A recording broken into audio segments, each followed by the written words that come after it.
blend into the noise. That's not networking at its core, right? So for sure, networking. Second, very random picture here. This is like one of our fairs. Just to explain what's going on in this video, it's not what we do every day at Humber, by the way. It's just like, it's at a health fitness fair. First team to create a human push-up wall, one prize. But anyways. Second take-home point is to develop multiple skills. And that sounds obvious, but let me explain a little bit. If your goal is to work in the industry, being a one-trick pony and specializing in just one thing too much might not make you too marketable.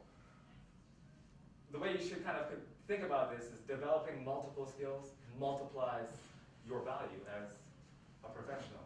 And in the field of kinesiology and exercise science, there is a lot of skills to be had. There's so much that you can add to your repertoire as a professional. There's a whole long list, I don't have to read everything to you, but assessment and training, all of the hard sciences skills, but also all the softer skills, communication, sales, marketing. Are you also the person that can not only do one-on-one training or group training, can you also update the website or market, do presentations, start a project, carry out the project, maintain the equipment? That's an important thing to consider. There's no skill that's too small. It all adds up. It's like starting with a small snowball, but then every skill you add is just getting bigger and bigger and adding it to your repertoire. No skill is too small. Think of it from an employer's perspective. Like imagine you are an employer, you have two candidates, two very nice people that you'd want to work with, but one is Clark Kent and the other is Superman. Who are you going to hire? Clark Kent's a nice guy, but you're going to hire Superman. Why? Because he's more valuable, can do more things. Same idea. Multiply your skills. Become a superwoman, Superman. And the last thing, and I'm done. Promise. I'm supposed to be 30 minutes, but okay. This one I stole from Mr. Will Smith. He said this in an interview one time, and it stuck with me forever. He said, "Be willing to die on a treadmill." It's figurative, not literally. Just so you know. Let me explain. He said to the interviewer, he looked at the interviewer and he basically said, if you and me get on a treadmill and we're running side by side, there's only two possible outcomes. One, either you're going to get off first, or two, I'm going to die. That's the only two outcomes. You stop or I die. And he was basically talking about just work ethic. Just sheer work ethic, not being skilled or talented, just putting in work. There will never be a replacement for just putting in just hard work, whatever that means to you. Just long hours sometimes, being the first one in the door, last one to leave, 12-hour days. If you're not willing to do that from time to time, it'll be really hard for you to really just excel, because there are people who are doing that, right? They're willing to die on the treadmill. So, yeah.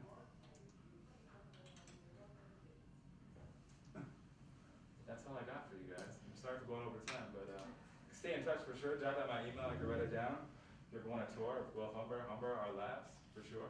Shoot me an email. Take you around. Thank you. Any questions for AJ for now, guys? I have one. If you're in your 4th or 5th year of bachelor's degree and you haven't really got exposed to a lot of projects that you can do, being a kinesiology student, do you have any other options that students can do if you haven't got exposed as of yet? Sorry, ask that one more time. Just people who are in like 4th or 5th year of bachelor's degree in kinesiology, and if they haven't got exposed to a lot of different projects like you did in your last year, would you give any suggestions of what can they get involved in so they can kind of get experience in actual real world? Right. Okay. So the first thing I would say to answer that is to figure out kind of what area you're most interested in. Whether are you interested in working with athletes? Are you more interested in working with high risk populations, health-related fitness, general population? Who do you want to really work with? What type of workplace do you want to be in? And then once you have that kind of figured out, pick up the phone, go on Google, start searching for places that you might like or might be interested in working at. And just, it could be as simple as asking them if they will take on a volunteer. You can volunteer. I know it's tough to do if you're a student with debts and that type of thing and expenses. But if you have another job as well, like a part-time job, volunteer somewhere that you want to work. Most places will take on volunteers just to expose you to what they're doing and to be involved with their projects. No, you might not be getting paid at that time, but it could lead to something So volunteering would be the first thing if you haven't got exposed to a lot of things. Sorry? So volunteering would be the first thing that you should be doing if Absolutely, you need to for get sure. them.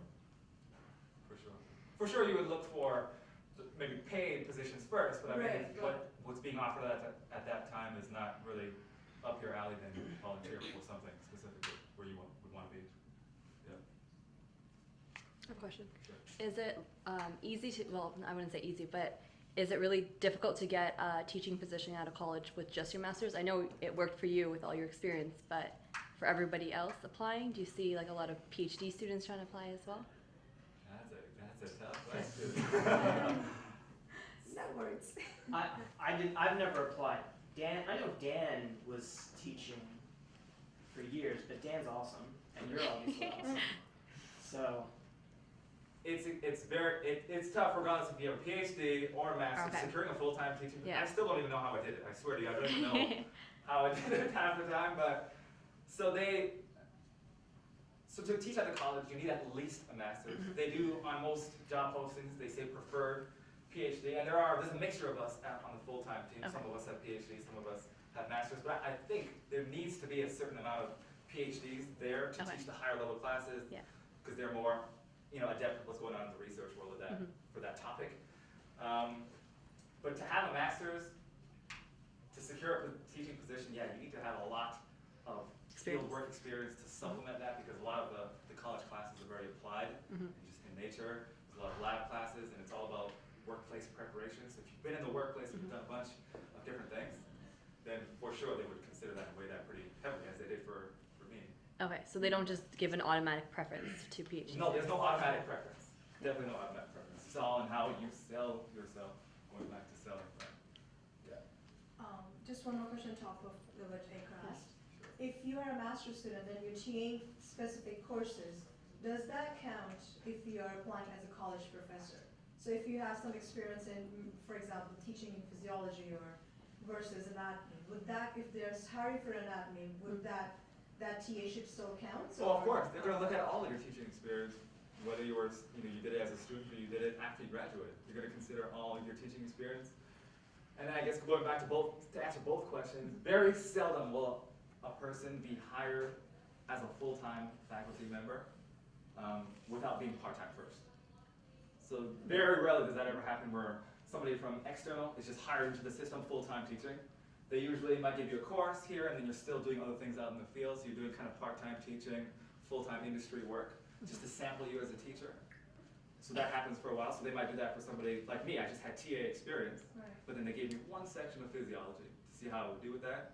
And one became 2, because the feedback was good. 2 became 3, and then eventually it all adds up. And then when posting comes, all of that teaching experience just adds up, plus your field work experience, which they value as well, would make for a pretty good application.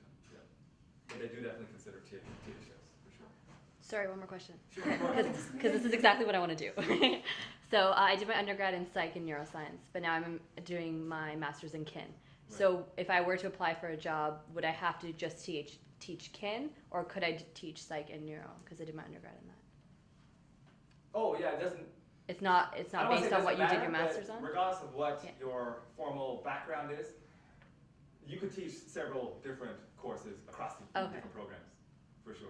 once you're through the door, it's Yeah. really about what you can do. And if, especially like you said, when you're working part-time, Mhm. and you are, have a job in industry that's relevant, then you're staying on top of that field. Exactly. So most of the teachers that Mhm. are employed at Humber College, most of them are part-time, because that's what they value. The reason for that is because those part-time individuals are spending most of their time out in the industry, and they bring that experience into the classroom, which is very valuable for the student. So there's, just to tell you specifically at Humber, full-time in the fitness team, there's maybe only 10 of us. Just 10 of us that are considered full-time. And then our job is, aside from just the teaching, but more like the whole curriculum development, as I was mentioning before. But, yeah. Just to touch on that, Sure. getting in the door as a part-time teacher to get a course, what are the chances that you would get to design your course versus get a course that already has a curriculum developed? So what do we mean by curriculum development? So the course outlines are what's kind of been developed, and the learning outcomes have been developed. but how you deliver the course and meet those learning outcomes is completely up to you. So when if you say you're a part-time teacher and you've been assigned to teach physiology, like in my case, there's a course outline, there's a course description, and the learning outcomes that, what does the student have to learn by the end of that class? Like that's listed on the course outline. How you go about teaching that is completely up to you. The slides that you use, the way that you teach it, the order that you teach it, it's really up to the instructor. Yeah. But as long as you're covering like the specific topics, like you need to cover the cardiovascular system, metabolism, and all of this. As long as you cover that, you cover it your way. Yeah. I just had a question on the certification. So I actually am a CEP as well. So I was just wondering how the strength and conditioning differed, like in terms of difficulty getting it, because I know like the CEP, there is like the slight section you have on athletes, like the 25 hours or whatever you have to do. Right. So how much like extra? So before I answer your question, let me ask you a question to just kind of refine my answer a little bit. How did you go about getting your CEP? Like, what was the process like? Well, at my undergrad school, which is in Nova Scotia, there's like a stream that you can go through to get it. So then you have to take like all the specific courses, and then you have a full year practicum where you have to do practical experience with. It's very similar actually to the same. Yeah, with like cardiac rehab. We Right, had to work with the strength and conditioning coach at Acadia, work with diabetes, work with aging populations, all that. Yeah. So that's similar to how I got the CEP as well. So it was kind of built into that certificate stream that I was telling you guys about, the fitness assessment, exercise counseling certificate. I got the CEP as a result of doing those courses. The final exam for one of my classes in 4th year, the final exam was the certification exam. So if you passed the final exam, you were certified as a CEP. So